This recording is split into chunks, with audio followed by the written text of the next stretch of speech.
Gilbert Cadena de Montes, Dr. Claudia de la Roy, and my mother, who taught me and showed me what it is to create altars, to create ofrendas.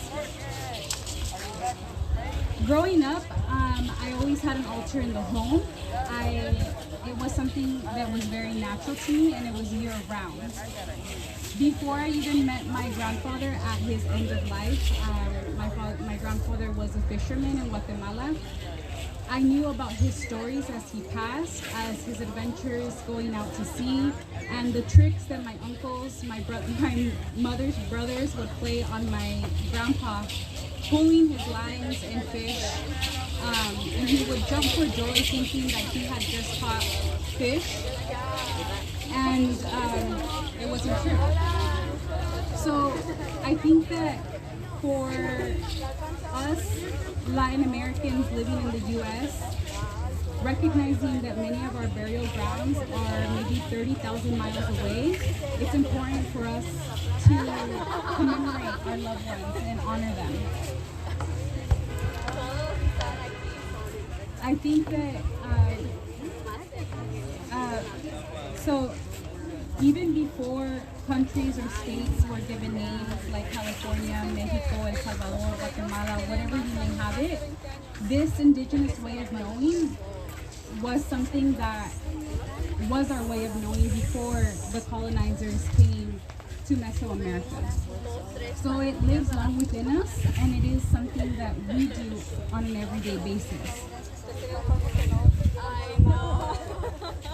I also want to make a distinct difference between the fact that Dia de los Muertos is a tradition that honors death as part of life, whereas in American tradition, maybe we fear it, or maybe it's something that's strange to us, and it's the absence of life, and that's definitely not true here with Dia de los Muertos. Like they already said, the sensapuchi flower is one that gives an aroma and scent and leads our loved ones back to the altar so that they can come and visit us and be with us. As well as the candles create a dance in creating a cardinal direction that leads our loved ones back to us. We place goodies and pan de muerto, pan dulce, all of the goodies that they used to love and eat. Maybe for my father, I would put out a papaya. And that helps to create their travels and their voyage back to us.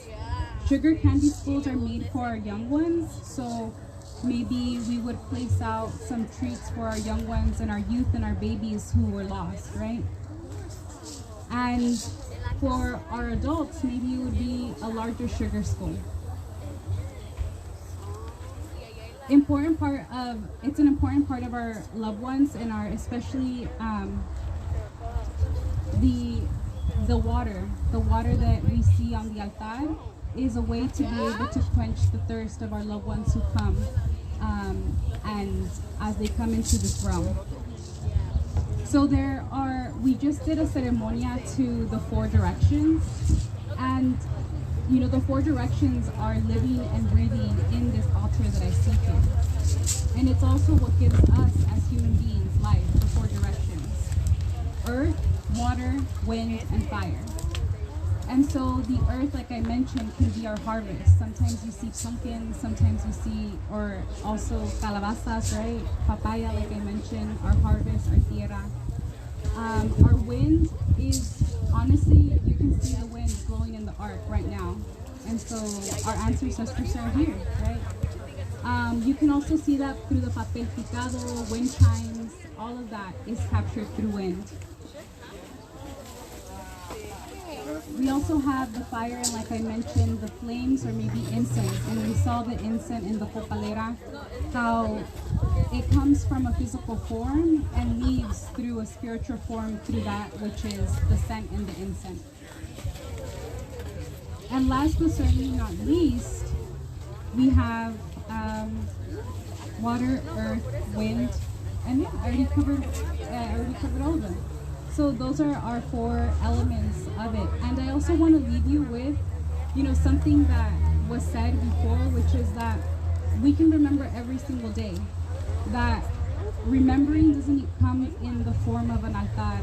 It comes in the form of memories, it comes in the forms of thoughts, it comes in the forms of dreams, it comes in the form of spoken word, it comes in this here, us being able to be in community and remember our loved ones and being able to dialogue and talk with one another about who our loved ones and the legacy that they left. So it happens in every single moment. And today I honor Edgar Ariel Cordova, my father who passed away in April, and my nephew, at 17 years old, who was taken from our lives unjustly, and his name is Eric Ariel Morales. Thank you everyone, and have a wonderful day.